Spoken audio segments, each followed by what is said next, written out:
Ever wonder if those quick, intense workouts actually beat out a nice long run? Yeah.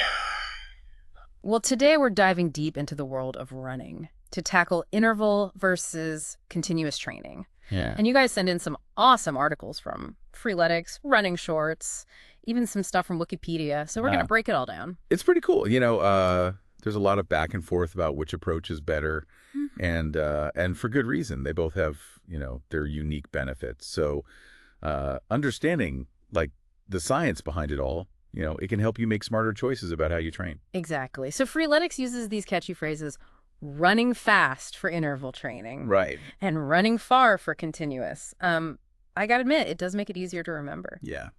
So let's start with the basics. What do these terms actually mean in practice? Like, what are we talking about here? Okay, so continuous training, the running far, it's all about keeping a steady effort over, a longer distance. Hmm. Think of it like building like that aerobic base. You're Yeah. strengthening your heart, you're increasing your stamina. Okay, so like your classic long, slow distance run. Got it.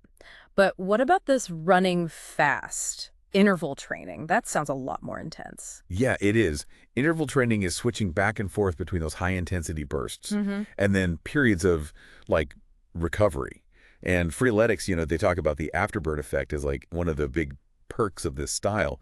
They even say you can burn like up to 3 times as many calories as like a continuous run of the same length. But Whoa. then your body keeps burning calories for hours afterwards. Okay, that sounds almost too good to be true. Is there any research to back up this afterburn effect? What's actually happening in our bodies that's making that happen? Oh yeah, there's definitely science behind it. Yeah. So during those intense intervals, you're really pushing your body to its limit. So you're depleting those oxygen stores. Yeah. And it creates this thing called like oxygen debt. Okay. And then after your workout, your body has to work hard to like replenish all that, Sure. repair muscle tissue and get those hormone levels back in balance. Uh-huh. All those things take energy. Makes sense. And that's where that continued calorie burn comes from. Okay, so it's not just some like magical calorie burning fairy, waving its wand or something. There's Right. like a real physiological process happening. Exactly. Yeah. But you mentioned earlier that the benefits go beyond just, losing weight. Mm. What else does interval training have going for it? Well, that's where the Wikipedia article comes in. It explains that interval training can actually improve your VO2 max, that measurement of how well your body uses oxygen. Right. So a higher VO2 max means you can run faster, longer, before you start to feel tired. Okay, so that's pretty huge for anyone who wants to improve their performance. Definitely. But I imagine it takes time to get to that level. Absolutely. Interval training is all about pushing yourself, but it's really important to have like a good foundation first. You don't want to jump into those crazy intervals if you can't even handle, a decent continuous run. Right. So does that mean continuous training is only for like beginners? Yeah. Or is there more to it? Like what about people who just enjoy those longer runs? No, continuous training has tons of benefits no matter your fitness level. Remember, it's how you build that endurance, Mm-hmm. strengthening your cardiovascular system. And Running Shorts actually talks about how good it is for your mental well-being too. Ah, yes. The runner's high. I've definitely experienced that feeling of like calmness and clarity after a good long run. Exactly. And you might not get that same like dramatic calorie burn as you do with intervals, but continuous running definitely helps you manage your weight and improves your overall health. Okay, so both running fast and running far have their advantages. So is it a matter of picking one over the other, or is there a way to like benefit from both? Well, that's the big question, isn't it? It is. And it's something we're going to explore further in this deep dive. Both types of training, they have their place in a well-rounded fitness plan. Okay, I'm all ears. Let's dive deeper into how to combine those two to really maximize our training. Okay, so we know that running fast and running far both have their own advantages. But how do those training styles actually affect our bodies differently? Like what's going on under the hood? That's where it gets really interesting. So with continuous training, you're mostly working in what's called the aerobic zone, which means your body's using oxygen to fuel those muscles. So it's like a slow and steady burn. Yeah, exactly.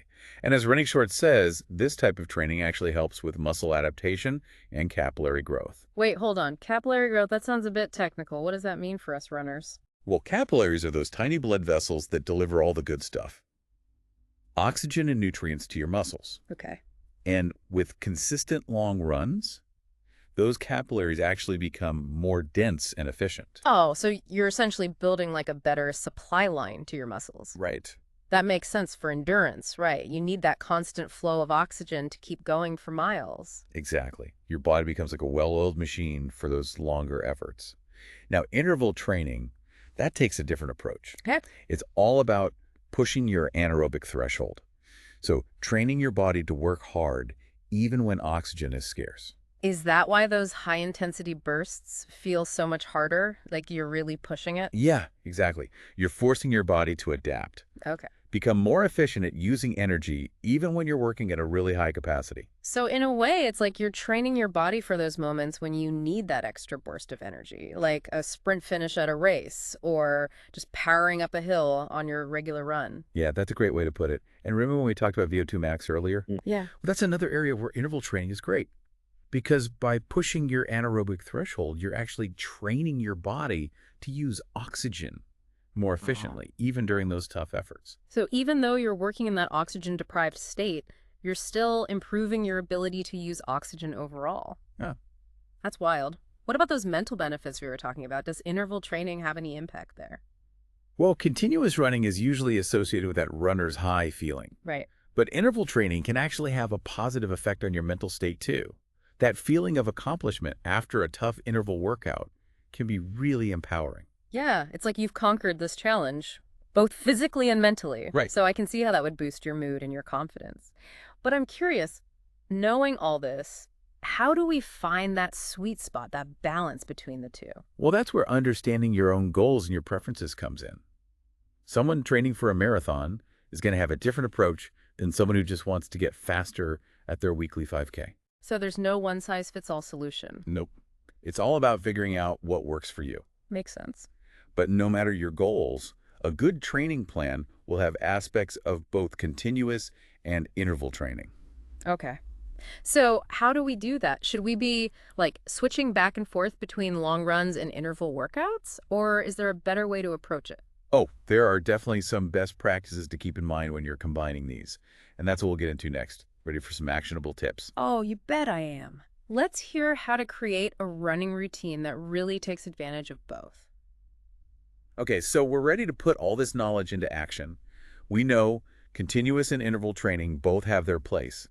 But how do we actually combine them into like an effective running routine? Well, the key is continuous training is like your base. It's building that strong aerobic engine that lets you run further and longer without hitting the wall. Okay. And then interval training comes in to give you that speed and power and that extra calorie burn. So it's not about picking one, it's about understanding how they work together. Yeah. What would you suggest for someone who's like relatively new to running? Where should they start? I'd say focus on those continuous runs first. 3 to 4 runs a week, gradually increasing how far you go and how long you run. Once you feel good running for, say, 30 to 45 minutes at a conversational pace, that's a good sign you're ready to add some intervals. Okay, so start slow and steady, listen to your body, build that base. Exactly. And then when you're ready, how do you actually add those interval workouts in? Start with 1 or 2 interval sessions per week. And remember, those high-intensity bursts are meant to be tough, but not to the point where you're completely wiped out. Right. A simple way to start is with shorter intervals, like 30 seconds of hard running, followed by 30 seconds of rest or easy jogging. And then gradually increase the intensity or how long those intervals are as you get fitter? Is there like a formula to follow? There are tons of variations. Okay. One popular one is to gradually increase that work-to-rest ratio. So instead of 30 seconds on, 30 seconds off, you might go to 40 seconds on, 20 seconds off. Yeah. You can also try different types of intervals. What do you mean by types of intervals? I thought it was just sprinting as fast as you can. Oh, no. You could do hill repeats, where you sprint up a hill and jog back down, build strength and power. Or you could do fartleks. Fartleks? Yeah. It's basically unstructured intervals where you vary your pace based on how you feel. Wait, so fartleks, that sounds kind of fun. It's like a choose-your-own-adventure running workout. What's that like in practice? Yeah, exactly. So let's say you're on a 30-minute run. You might decide to sprint to that next lamppost, then jog for a minute, then pick up the pace again for a bit. You're just mixing up the intensity, keeping your body guessing. I love that, adding in a little spontaneity. Yeah. So as we wrap up this deep dive, any final words of wisdom for our runners out there? Remember, consistency and listening to your body are key. Don't be afraid to experiment with different combinations of continuous and interval training to find what works for you. And most importantly, enjoy it. Running is so much more than just burning calories or hitting a certain pace. It's about challenging yourself, exploring your limits, and finding that joy in the movement. Well said. And on that note, I'll leave you with something to think about. We talked a lot about the physical benefits of these training styles, but could there be a connection between someone's personality and what kind of training they prefer? Do people who like routine lean towards continuous training, and those who like a challenge go for intervals? Something to think about as you get those running shoes on and hit the pavement. Thanks for joining us on the deep dive. We'll see you next time.